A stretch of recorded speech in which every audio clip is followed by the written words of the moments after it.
का सिलेबस इतना बड़ा है कि पिछली बार ज़्यादातर बच्चों को ये लगा कि यहाँ से 15 से ज़्यादा प्रश्न पूछे जाएंगे, यद्यपि प्रश्न 15 ही पूछे गए थे।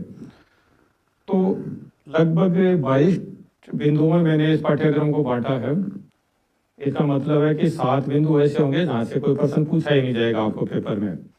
ये पेपर सेटर के लिए भी समस्या होगी कि वो कौन से 7 बिंदु छोड़े। और अभी पिछले दिनों जो एग्जाम हुआ था उसमें मैंने देखा था कि कुछ बिंदु ऐसे हैं जिनमें से प्रश्न पूछा ही नहीं गया। कारण साफ था, क्योंकि उसको प्रश्न तो 15 ही बनाने हैं। तो किसी पेपर में उसने भारतीय राष्ट्रीय आंदोलन को छोड़ दिया, कहीं 1857 की क्रांति में से कोई प्रश्न नहीं पूछा।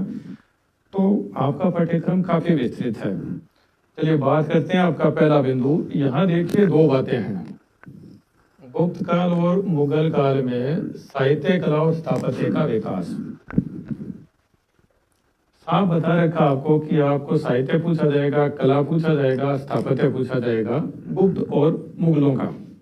यानी इनकी पॉलिटिकल हिस्ट्री नहीं पढ़नी है आपको, इनका राजनीतिक इतिहास नहीं पढ़ना है आपको। इस बात से कोई लेना देना नहीं है कि समुद्रगुप्त कब शासक बना, ठीक है, या वो किसका बेटा था, या उसका उत्तराधिकारी कौन था। ये बातें आपको नहीं पूछी जाएगी। आपको क्या पूछ रहे हैं? गुप्त काल में साहित्य, यानी इस दौरान जो साहित्य रचा गया है, उन किताबों के नाम, उन किताबों को किसने लिखा, और मोटा मोटी आपको यह ज्ञान होना चाहिए कि उन किताबों की विषय वस्तु क्या है। दूसरा, कुछ किताबें ऐसी हैं जो गुप्त काल में नहीं लिखी गई हैं, लेकिन उनमें गुप्त काल के बारे में वर्णन मिलता है, वो किताबें आपको पूछी जा सकती हैं। ऐसा ही कला में है, ठीक है। और कला और स्थापत्य को अलग अलग वर्ग किया इसने। स्थापत्य कला का एक पार्ट है, लेकिन इसने आपको ढंग से समझाने के लिए कि कहीं आप कला का मतलब सिर्फ चित्रकला समझ कर न बैठे रहो, तो अगले ने बताया कि आपको कला और चित्रकला दोनों आने चाहिए। एक इनकी गुप्तों की और मुगलों की 2 अलग अलग टाइम पीरियड है। एक प्राचीन भारत का हिस्सा है, एक मध्यकाल का है। इनके बारे में आपको पूछा गया है।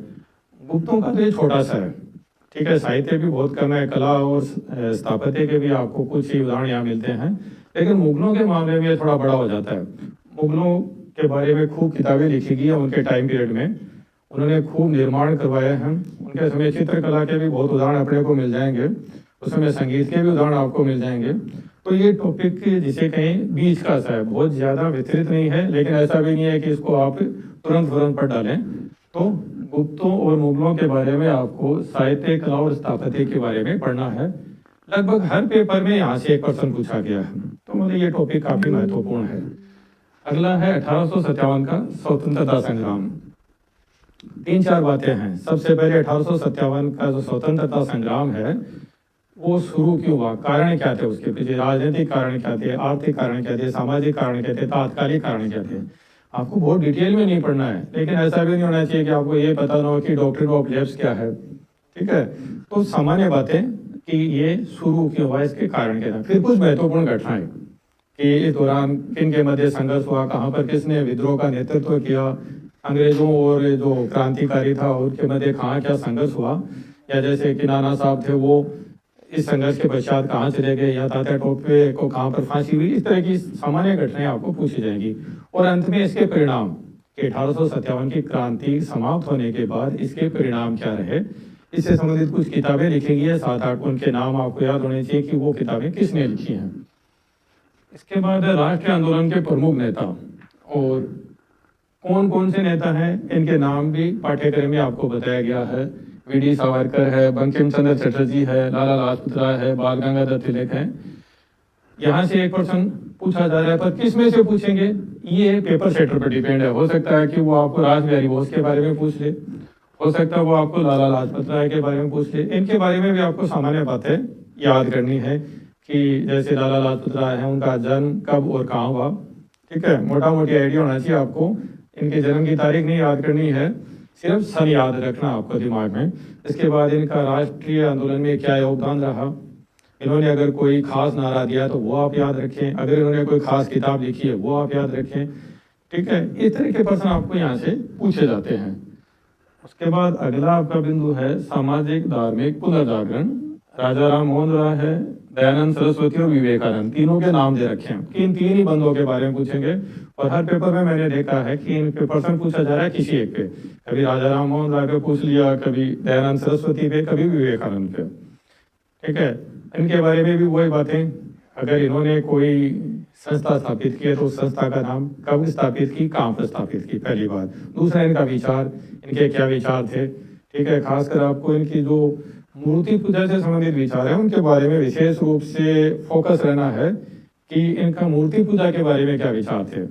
उसके बाद इन्होंने जो किताबें लिखी हैं उनका नाम आपको याद होना चाहिए। इनकी वजह से यदि कोई एक्ट पास हुआ है उस एक्ट के बारे में आपको पता होना चाहिए। इनका जन्म कब हुआ, कहाँ पर हुआ, मृत्यु कब और कहाँ पर हुई, ये बातें आपको सामान्य बातें हैं, सब पूछी जाती हैं। तो देखिए, एक बात और अपन चर्चा करते हैं। ये कोई 8वीं या 10वीं की परीक्षा नहीं है कि यहाँ आपके 100 में से 100 नंबर आएंगे, कभी नहीं आएंगे।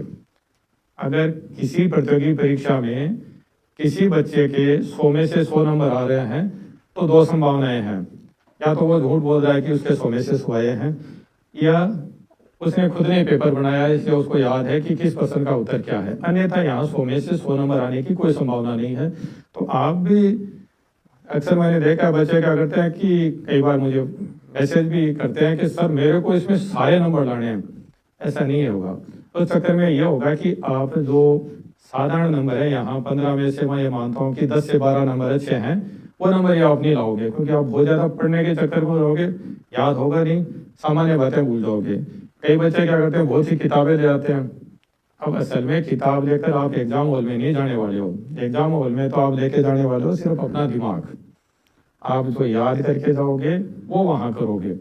तो इतना ही पढ़ना है जितना याद रह सके। और पढ़ना क्या है, जो महत्वपूर्ण है वो। कोई अक्षर और 100% आता उसको जाने दो, कोई दिक्कत नहीं है, क्योंकि आपको यहाँ 15 में से 15 नंबर नहीं लाने हैं। आपको वो नंबर लाने हैं जो औसत हैं, यानी वो सारे प्रश्न सही करने का प्रयास करो जो सबको आ रहे हैं। तब आपका काम क्या है, फिट है। चलिए आगे देखते हैं। राष्ट्रीय आंदोलन, महात्मा गांधी है, जवाहरलाल नेहरू है, वल्लभ भाई पटेल है, मौलाना आजाद और B.R. अम्बेडकर है। तो यहाँ भी अक्सर एक प्रश्न पूछा गया है और इनमें से किसी एक के बारे में पूछा गया है। महात्मा गांधी वाला मामला थोड़ा जरूर लंबा चौड़ा है, क्योंकि महात्मा गांधी जब भारत आ जाते हैं उसके बाद मोटा मोटी आप ये मानिए कि 1919 से लेकर 1948 तक भारत का इतिहास, महात्मा गांधी का इतिहास है, वो गांधी युग है। तो काफी लंबा चौड़ा है, वहां से आपको प्रश्न पूछे जाएंगे। पर गांधी जी के बारे में भी आप क्या कि सामान्य बातें याद रखें, ठीक है। उनके जो 3 महत्वपूर्ण आंदोलन है वो कब शुरू हुए, क्यों शुरू हुए, उन आंदोलन की कोई महत्वपूर्ण घटना, उन्होंने आंदोलन किस लिए समाप्त किया, इस दौरान कोई अगर समझौता हुआ है तो वो किन के मध्य हुआ है, इस तरह की बातें आपको पूछी जाती हैं, ठीक है। वो सब आपको याद होनी चाहिए। जवाहरलाल नेहरू, इनके बारे में ज़्यादा नहीं याद करना पड़ता आपको। ये कांग्रेस के अध्यक्ष रहे, कब कब रहे, इन्होंने कोई खास, अगर उस दौरान कोई घटना हुई कांग्रेस अध्यक्ष के रूप में तो वो उस तरह के सवाल पूछ ले जाते हैं। महात्मा गांधी के मुकाबले यहाँ आपको कम पढ़ना पड़ेगा। वल्लभ भाई पटेल हैं, इनके बारे में भी आपको बहुत ज़्यादा नहीं पढ़ना पड़ेगा।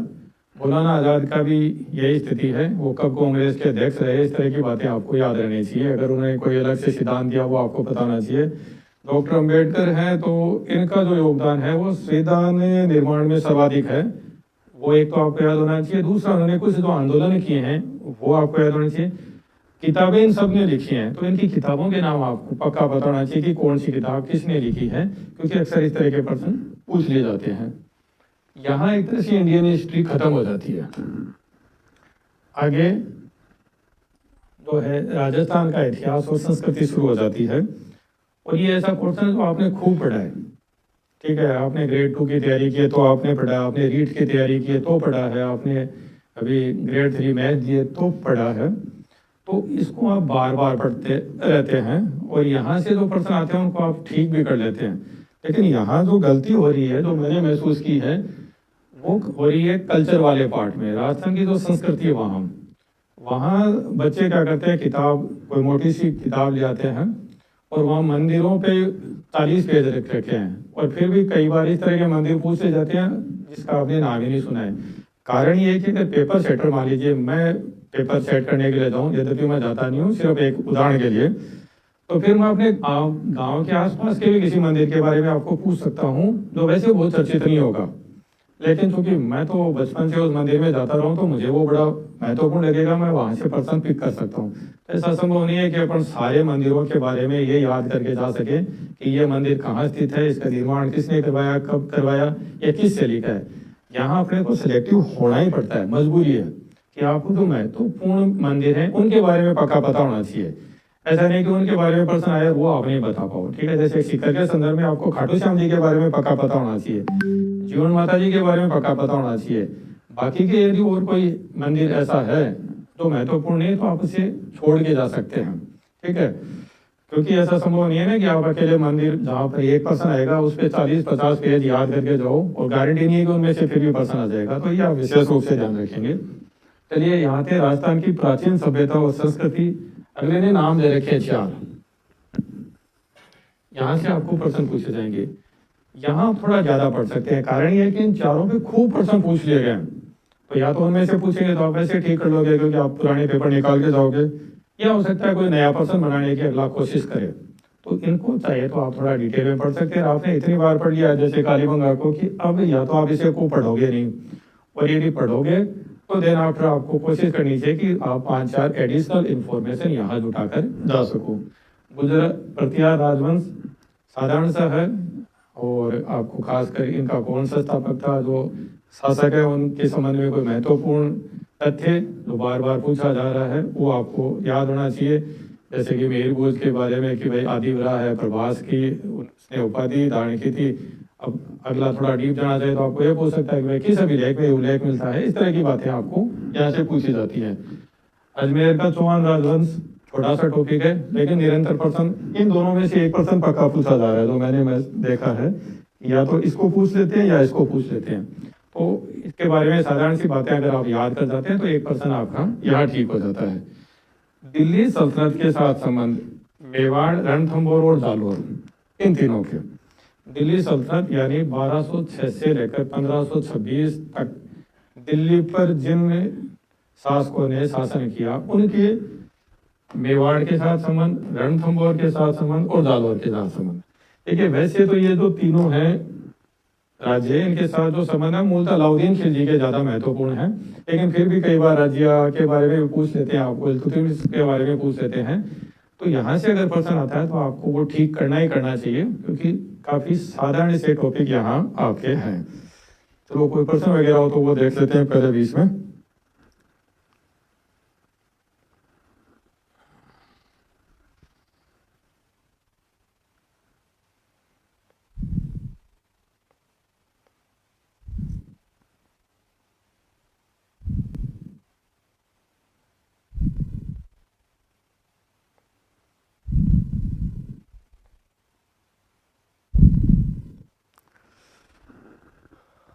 कुछ बच्चों का ये प्रश्न था कि वो अभी पीजी कर रहे हैं, शुरू किए, क्या वो इस परीक्षा में बैठ सकते हैं। देखिए, जिस दिन एग्जाम है उस दिन आपके पास आपकी डिग्री होनी चाहिए। अब एग्जाम कब है ये आज आपको पता है नहीं, और जैसा मैंने आपको कहा कि ये कोई ऐसा एग्जाम नहीं है जिसको आप 2-3 महीने में पढ़ के निकालोगे। आपने 10th का एग्जाम दिया, उसके लिए 12 महीने पढ़ा है आपने, तो आप क्या आशा करते हो कि आप इसको 3 महीने में पढ़कर निकाल दोगे। 3 महीने में तो आप बेमुश्किल जिसे कहें कि ऐसा प्रदर्शन कर पाओगे कि किसी को बताने वाला मामला भी बचेगा नहीं। आपके 450 में से नंबर आएंगे 40-50। तो ये ऐसा एग्जाम है जिसके लिए कम से कम 12 से 15 महीने अच्छे ढंग से पढ़ना ही पढ़ना होता है, वरना चमत्कार एक अलग बात है। चमत्कार तो कुछ भी संभव है, चमत्कार हो तो, अन्यथा आप यहाँ अच्छे नंबर नहीं ला सकते। तो खुद को 12 से 15 महीने के लिए तैयार करें, ये बात अच्छे ढंग से खुद को समझा लें, ठीक है। अगर आप कुछ नहीं कर रहे हैं और आपके घर वाले आपको फाइनेंस कर रहे हैं, तब तो आप घर बैठ के पढ़ें जमकर, जितना आपके पास वक्त है, बिना ये सोचे कि परीक्षा कब है। अगर आप इस स्थिति में नहीं है कि घर पे बैठ के पढ़ सकें, यानी कि आप कोई फाइनेंस करने वाला नहीं है, तो आप कोई काम कीजिए, कुछ पैसा कमाइए और दिन में 2-4 घंटे जो आपको मिलते हैं उनमें पढ़िए। लेकिन इस एग्ज़ाम के बारे में खुद के दिमाग में ये बैठा लें कि एक ऐसा एग्ज़ाम है जिसके लिए 12 से 15 महीने ईमानदारी से जितना भी वक्त मिलता है वो सारा पढ़ने में लगाते हो, तब जाके चयनित होते हो।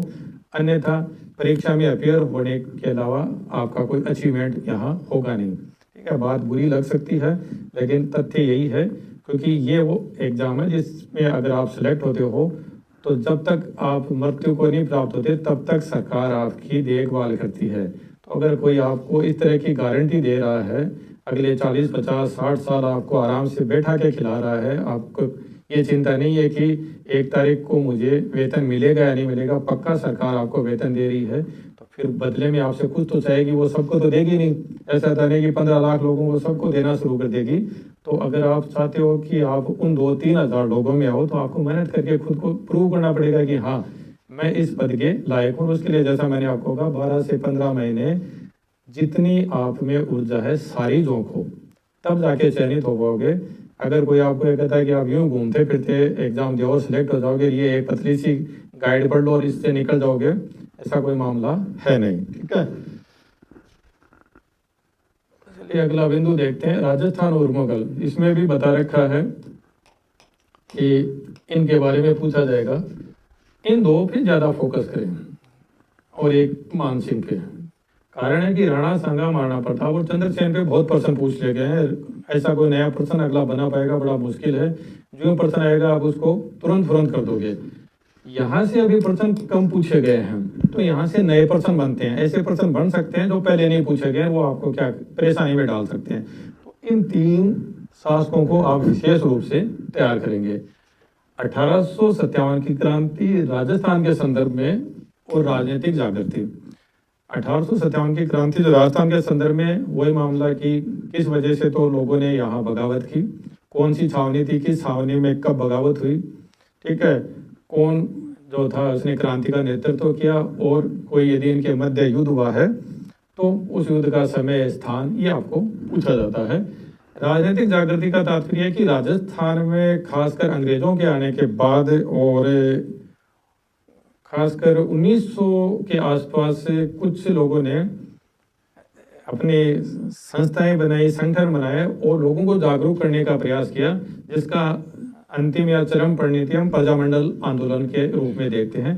तो वो प्रारंभ जो हुआ राजनीतिक जागृति का, उसके बारे में आपको पूछा जा सकता है कि ये संगठन किसने खड़ा किया, कौन कौन इससे जुड़े हुए थे, इसकी स्थापना कहाँ पर हुई, इसका मुख्यालय कहाँ था, इस तरह की बातें आपको पूछी जाती है। किसान और जनजाति आंदोलन काफी बड़ा टॉपिक है और प्रश्न आएगा एक, तो यहाँ आपको सिलेक्टिव होना पड़ेगा। किसान आंदोलन और जनजाति आंदोलन इतना बड़ा टॉपिक है कि अगर आपके मन में यह हो जाए कि मुझे तो सब कुछ आना चाहिए, तो पेमाराम जी ने इन पर एक अलग से किताब लिख रखी है, लगभग 400 पेज की। ठीक है, वो पढ़ने के बाद भी ये गारंटी नहीं है कि प्रश्न उसमें से आ जाएगा। तो इस झंझट में नहीं पढ़ना है कि यहाँ से तो मुझे सब कुछ आना चाहिए। आपको मुख्य बातें आ जानी चाहिए। ठीक है, बेगू किसान आंदोलन है, बिजोलिया किसान आंदोलन है, इस तरह की ये चंदावल की घटना है या डाबड़ा कांड है, ये सब आपको पता होना चाहिए। जो सामान्य बातें हैं वो, ऐसा नहीं कि आपको गोविंद गुरु के बारे में नहीं पता है, तब तो कैसे काम चलेगा। या मोतीलाल तेजावत कौन थे, कहाँ जन्मे थे, किस जाति में जन्मे थे, किस आंदोलन का नेतृत्व किया, ये बातें तो आपको कम से कम आनी चाहिए। प्रजामंडल आंदोलन है, काफी बड़ा टॉपिक है ये भी, क्योंकि जितने भी प्रजामंडल स्थापित हुए हैं सबके बारे में आपको डिटेल मिलती है। पर आपको मेनली फोकस किस पे करना है, किस प्रजामंडल का गठन किसने किया, कौन इसका अध्यक्ष था। एक टेबल जैसी बनाकर भी आप यहाँ अपना अच्छा परफॉर्म कर सकते हैं, क्योंकि लगातार जो प्रश्न है 100 में से 95% मैंने ये देखा कि प्रजामंडल के ऐसे ही आ रहे हैं कि कौन सा प्रजामंडल था, उसका गठन कब हुआ, गठन करने वाला कौन था, उसका अध्यक्ष कौन था, उसका मंत्री कौन था, या उससे जुड़े हुए लोग कौन थे। इतना ही आपको पूछा जा रहा है, तो बहुत ज़्यादा इसके डिटेल में जाने की आपको ज़रूरत है नहीं। राजस्थान का एकीकरण, पहला काम तो एकीकरण के बारे के, ये जो टेबल आपको लगभग हर गाइड में मिलती है वो आपको पक्की आनी चाहिए। एकीकरण के सारे चरण, किस जो है संघ का गठन कब हुआ, कहाँ पर हुआ, कौन कौन सी रियासतें उसमें शामिल थी, कौन था उसको उसका अध्यक्ष बनाया गया, किसको उपाध्यक्ष बनाया गया, जो मंत्रिमंडल का गठन हुआ उसमें कौन कौन से सदस्य थे। इस तरह के प्रश्न पूछे जाते हैं, वो आप ढंग से करके चले जाएं। आप ये यहाँ से जो प्रश्न पूछा जाएगा उसको आप पक्का सही कर लेंगे। ये सबसे जिसे कहें कि आसान टॉपिक है ये दोनों, क्योंकि ये हर एग्जाम में और यहाँ से इतने प्रश्न पूछ लिए गए कि आप सिर्फ पुराने प्रश्न भी हल करके चले जाते हो तो आपका प्रश्न यहाँ से गलत होगा नहीं। तो अगला बिंदु देखते हैं। यहाँ से एक तरह से राजस्थान की संस्कृति शुरू हो जाती है। और जैसा मैंने आपको कहा कि ये इतना विस्तृत है कि यहाँ आप कभी ऐसा नहीं फील कर सकते कि मुझे सब कुछ आ रहा है, संतुष्टि वाली स्थिति कभी आ ही नहीं सकती। अब देखिए, लोग देवता और देवियाँ हैं, राजस्थान के संत हैं, आप इनके बारे में कितना भी पढ़ लीजिए, ऐसा नहीं हो सकता कि आपको लगे कि हाँ अब तो इसमें से चाहे जो पूछ ले मैं बता दूंगा, नहीं बता पाओगे। इन्होंने इतनी सारी तो किताबें लिख रखी हैं कि आपको उन सब किताबों के नाम भी याद नहीं हो सकते। तो यहाँ आपको सेलेक्टिव होना ही होना पड़ेगा। जो सामान्य बातें हैं इनके बारे में कि कौन सा लोक देवता है, वो उसका जन्म कहाँ पर हुआ है, ठीक है, उसके माता पिता कौन है, उसकी पत्नी कौन है, उसके वाहन का नाम क्या है, उसके मुख्य जुड़े हुए जो धार्मिक स्थल हैं वो कौन से हैं, इस तरह की बातें आप याद करके और खुद को ये संतुष्ट कर लें कि यहाँ से अगर साधारण पर्सन आ रहा है वो मैं पक्का सही कर लूँगा, ठीक है। उसके बाद यहाँ बहुत ज़्यादा डीप में जाने की ज़रूरत है नहीं। ऐसा ही मामला दुर्ग, महल और मंदिरों के साथ है, ठीक है। जो प्रमुख दुर्ग हैं उनके बारे में कि किसने उसका निर्माण करवाया, ठीक है, उसमें अगर कोई महत्वपूर्ण और मंदिर वगैरह है वो आपको याद होना चाहिए, और कोई निर्माण है उस दुर्ग में वो आपको याद होना चाहिए, उस दुर्ग से संबंधित कोई प्रसिद्ध कथन है वो आपको याद होना चाहिए। ऐसा ही महल और मंदिर के साथ है। जैसा मैंने आपको कहा कि यह संभव नहीं है कि आप सब कुछ याद करके चले जाए, तो यहाँ सिलेक्टिव होना ही होना पड़ेगा आपको।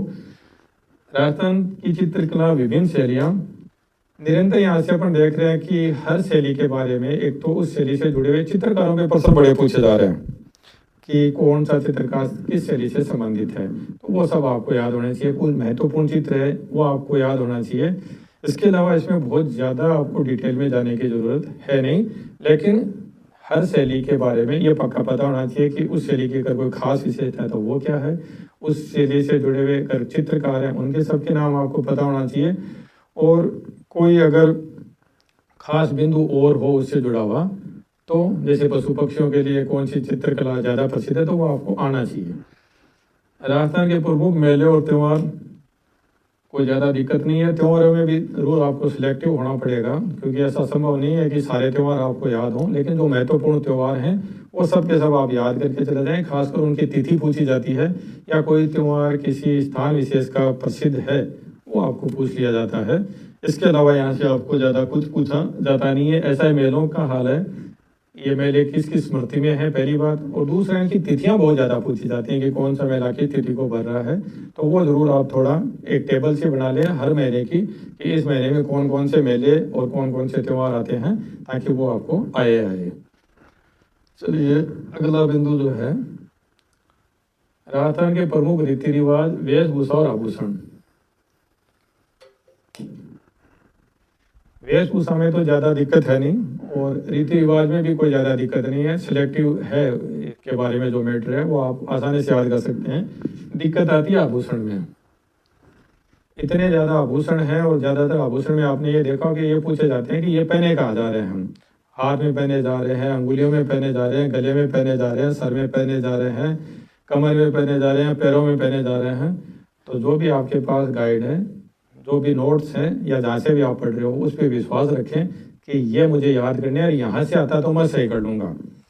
इसके अलावा ऐसा नहीं कि हर कहीं से उठा के आप इकट्ठा कर रहे हो मैटर, इतना ज़्यादा याद नहीं रहेगा। आप जहाँ से भी पढ़ रहे हो, मैं ये नहीं कर रहा आपको कि आप इस पर्टिकुलर गाइड या कोचिंग का मैटर याद करो। जो भी आपके पास है उसको ये मानो कि ये पर्याप्त है, बस उसमें से आए वो गलत नहीं होना चाहिए। ये एक महत्वपूर्ण तथ्य आपको ध्यान रखना है। लोक संगीत और लोक नृत्य साधारण सा टॉपिक है, ज़्यादा दिक्कत वाली बात है नहीं यहाँ। ये जिसे कहें कि सबसे ज़्यादा कठिन मामला है। भाषा तक तो कोई दिक्कत नहीं है, राजस्थानी भाषा में तो कि कौन सी भाषा और बोली कहाँ बोली जा रही है आप याद कर लोगे।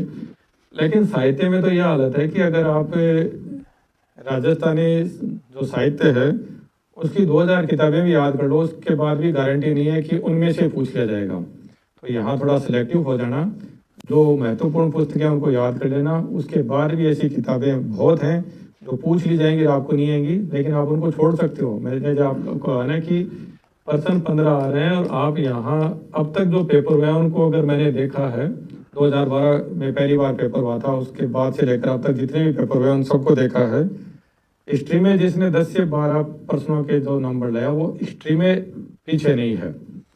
और अब की बार तो ये हालत है, बहुत से बच्चों से बात हुई कि वो 40% वाला जो आंकड़ा उसमें भी दिक्कत पैदा हो रही है। यानी आपके जो 75% आए हैं उनमें से आपको 30% सही करने थे, और बहुत से बच्चे ऐसे हैं जो कह रहे हैं कि हमारे 30 नंबर की भी गारंटी नहीं है, ये बोनस हो जाए तो 30 बन सकते हैं, या ये डिलीट हो जाए तो हमारे 30 बन सकते हैं, इसका उत्तर बदल जाए तो हमारे 30 बन सकते हैं। अगर आप ऐसी स्थिति में हैं तो आप विचार कर सकते हैं कि आपको 40% अंक भी लाने में यदि दुविधा हो रही है तो आप हिस्ट्री में पूरे 100% लाने के झंझट में क्यों पड़ रहे हो। यहाँ 15 में से लक्ष्य रखो कि आज तक जैसे पेपर आते रहे हैं वैसे पेपर आते रहें, तो आपके 10 से 12 प्रश्नों के यदि आप अंक ले आते हो तो आप हिस्ट्री में एटलीस्ट खुद को दोषी नहीं पाओगे कि यहाँ मैं कम मार्क्स लेके आऊँ। अब बात यह करते हैं कि अभी आप पढ़ें क्या। अगर आप अभी कोई गाइड लाकर पढ़ना शुरू कर देते हैं तो ये मेरी नज़र में एक बेहद मूर्खतापूर्ण कदम होगा, क्योंकि परीक्षा की अभी कोई तिथि नहीं आई है। अभी जो आपको गाइड मिलेंगी वो ज़्यादातर पुरानी गाइड हैं, उनका कोई अपडेटेड वर्जन भी नहीं है। और गाइड के साथ जो सबसे बड़ी समस्या क्या होती है वो तब काम की होती है जब कम से कम आपने एक बार किताब पढ़ी हो, तब वो उपयोगी है। अगर आप सीधा गाइड पे आते हो तो वो बहुत ज़्यादा उपयोगी मुझे नहीं लगती। यहाँ हिस्ट्री में आपको सबसे ज़्यादा फ़ायदा ये है कि अभी वर्तमान में जो स्कूल एजुकेशन में क्लास 6 से लेकर 10 तक की किताबें चल रही हैं, राजस्थान अलग अलग नाम से, हमारा राजस्थान नाम से है 6, 7, 8 में, तो 9th में वो राजस्थान का स्वतंत्रता संग्राम और शौर्य परंपरा नाम से है, क्लास 10 में आपका राजस्थान का इतिहास और संस्कृति नाम से है। आप उन किताबों को एक बार पहले पूरा पढ़ लें किसी भी गाइड पर जाने से पहले। हो सकता है आपने पिछली बार एग्ज़ाम दिया, आपके पास ऑलरेडी गाइड पड़ी है, आपकी इच्छा भी नहीं हो रही होगी कि आप उसको दोबारा पढ़ना अभी से शुरू करो। आप 6ठी की किताब लाएं, उसको पढ़ें, 7वीं की किताब को पढ़ें, 8वीं को पढ़ें, 9th को पढ़ें, 10th वाली को पढ़ें। आपका थोड़ा इंटरेस्ट डेवलप होगा, आपका थोड़ा विजन खुलेगा, क्योंकि किताबें अलग तरीके से लिखी जाती हैं। गाइड में तो क्या एक लाइन भी फालतू की नहीं डालना चाहता कोई भी, वो ये चाहता है कि कम पेज में वो ज़्यादा से ज़्यादा मैटर आपको दे। किताब आपके लिए नहीं लिखी गई है, 6ठी की किताब 6ठी के बच्चे के लिए लिखी गई है, तो उसको रोचक तरीके से पेश किया गया है, तो आपको भी उसमें आनंद आएगा, आप भी उसको पढ़ोगे। अन्यथा तो क्या होगा, आप उसी गाइड को दोबारा पढ़ रहे हैं, उसी नोट्स को दोबारा पढ़ रहे हैं, आपका मन ही नहीं करेगा कि आप उसको पढ़ें। तो पहले इनको पढ़ डालें, उसके बाद चाहे आप कोई गाइड पढ़ें, चाहे किसी कोचिंग में जाएं, चाहे किसी कोचिंग के नोट्स लाएं, वो आपकी मर्जी है, लेकिन इनको पक्का पढ़ें 6 से 10 की जो किताबें चल रही हैं, ताकि अब राजस्थान की हिस्ट्री और राजस्थान का कल्चर आपका अच्छा हो जाए। भारतीय इतिहास से संबंधित जो बिंदु हैं उनके लिए तो कोई ऐसी किताब मैं आपको सजेस्ट नहीं कर सकता कि आप लाकर पढ़ो। ऐसा संभव नहीं है कि जो किताबें इतिहास विषय के बच्चे पढ़ रहे हैं वो आप पढ़ना शुरू कर दो, वो तो निरी मूर्खता हो जाएगी। उसके लिए तो आप निसंदेह गाइड या नोट्स पे जाएंगे और कोई आपके पास विकल्प नहीं है। लेकिन इनके लिए आप जो राष्ट्र का इतिहास और कल्चर है, इसके लिए 6 से 10 की किताबें पढ़ डालें। चलिए कोई और प्रश्न हो तो देखते हैं।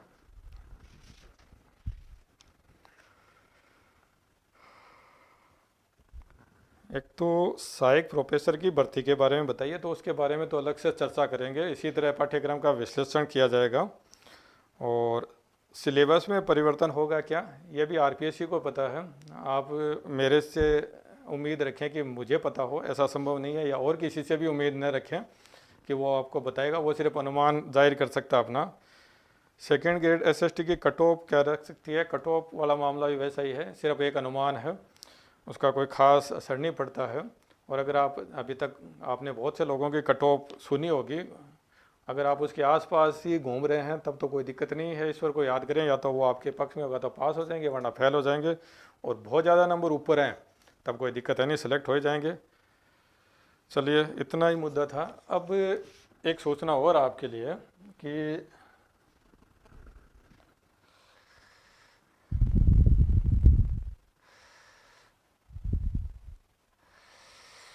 चलिए, जैसा मैंने आपको कहा ना कि कुछ बच्चे लिख रहे हैं कि भाई हम जो आपकी किताब पढ़ रहे हैं उसमें हमें लगता है मैटर कम है, तो मैंने आपको जैसा कहा कि मुद्दा ये है कि क्या आपको वो पूरा याद है।